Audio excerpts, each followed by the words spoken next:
नमस्कार दर्शक बंधु प्रियदर्शिनी होम फूड चैनल को आपण मानक पुणी थे अनेक अनेक स्वागत। आगर छुआ मानक पई बहुत सारा रेसिपी एमती शेयर करछि जहाँ तो बहुत हेल्दी कम तेल रे बना जाउथबो। तो आज पुणी थे गोटे नुआ प्रकार रेसिपी शेयर करी। रेसिपी को फुल वाच करंतु एवं वीडियोटी भल लगे वीडियो को लाइक करंतु।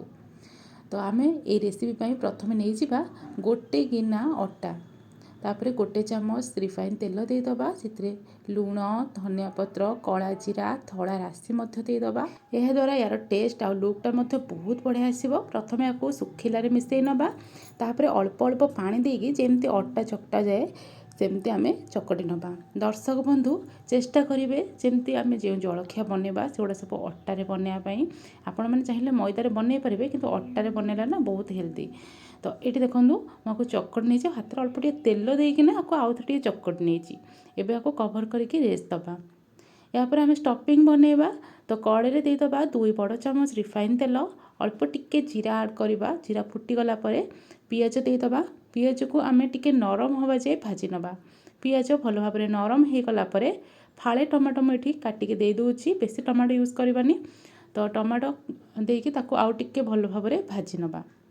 ये दुईटा जाक भल भाव टिके भाजी गला ये सीझा आलू मु ग्रेट कर नहीं आउ 2टी बड़ साइज्र आलू नहीं।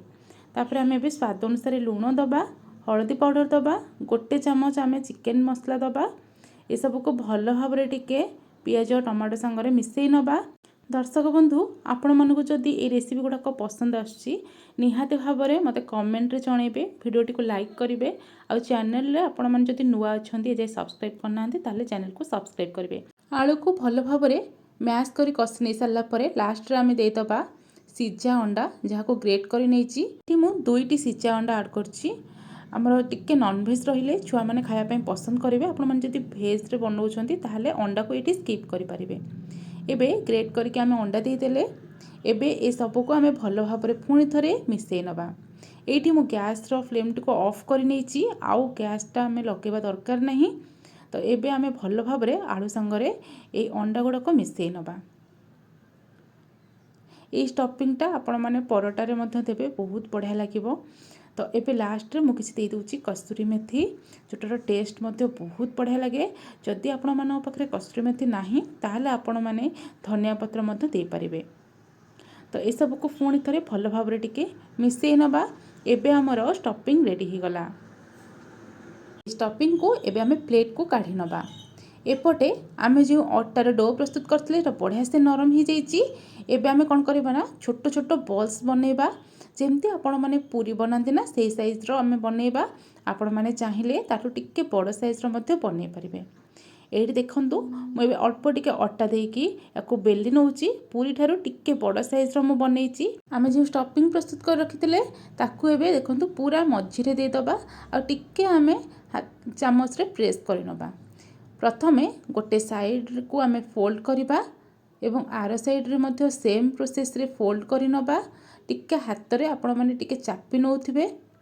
एबे बाकी जो 2 साइड रहिला सेतिर अल्प अल्प ऊपर टिके पानी लगई दबा जेमति कि फिटिबनी।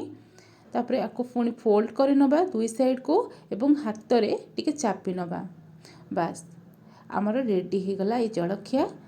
एबे आपण मैंने देखिपुर ना केते सुंदर लगुच। यही भाव में सब गुड़ाक बनइबे। आ हाँ जो प्लेट रखुच्च ना प्लेट रे रखा पूर्व टिके अटा डस्ट कर रखिदेवे जमती कि लगनी। तो एबे देखंतु आमे तेल गरम करनबा। तेल आपण मैंने देखिपुर केते कम देइछि माने मात्र 3 चामच मु तेल रे ए जलखियाटी को बनइबी। तेल रे आमे जो जलखियाटा ऐड करछि आपण मैंने देखले बहुत सारा बबल्स आछि। एथिपई कि आमे जो अटाटा डस्ट करथिले ना से अटाटा तेल रे लागिला फल रे एमती बबल्स आसिला। तो ये देखंतु आमे तेलटी को चारिआडे टिके बुले नबा जमती जलखियार चारिपट जाक आमर तेलटा भल भाव लागी जिवो आ भल भाव जलखियाटा भाजी हो। ये आपण मानको बिल्कुल अधिक तेल देके छाणीबा को पड़िबनी। बहुत कम तेल रे जलखिया बनिबो। गोटे साइड हो गला परे आर साइड को उल्टे नबा। आ हाँ आपण माने ए जलखिया को मीडियम फ्लेम रे ही छाणीबे माने बेसी तेल गरम करके छाणीबेनी जहाँद्वारा ये जलखियाटा ना बहुत बढ़िया क्रिस्पी हम। एबे 2 साइड बहुत बढ़िया कलर आसीगलानी। एबे आमे याको प्लेट को काढ़ी नबा। देखिले तो ये जलखियाटा बनैबा केते सहज ता अपेक्षा यार टेस्टटा बहुत बढ़िया लगी थाए। सेम प्रोसेस रे आउ सब जलखिया को मु भाजी नउची बा छाणी नउची। एबे हमर प्लेट भरिकी रेडी हो गला अटार जलखिया। देखा ऊपर तो पूरा निमकी भली देखा जाउची आ बहुत क्रिस्पी लगिबो। ता संगरे आपण मानको छुआ मानको बहुत पसंद आसीबो। आशा करुच्ची आज रेसिपी आपण मानको बहुत पसंद आसथिबो। यदि पसंद आसी वीडियो को लाइक करंतु, समस्त शेयर करंतु, कमेंट जणांतु केमती कन लागिला। और जदि नुआ अछंती चैनल टी को सब्सक्राइब करंतु। रहूची नमस्कार।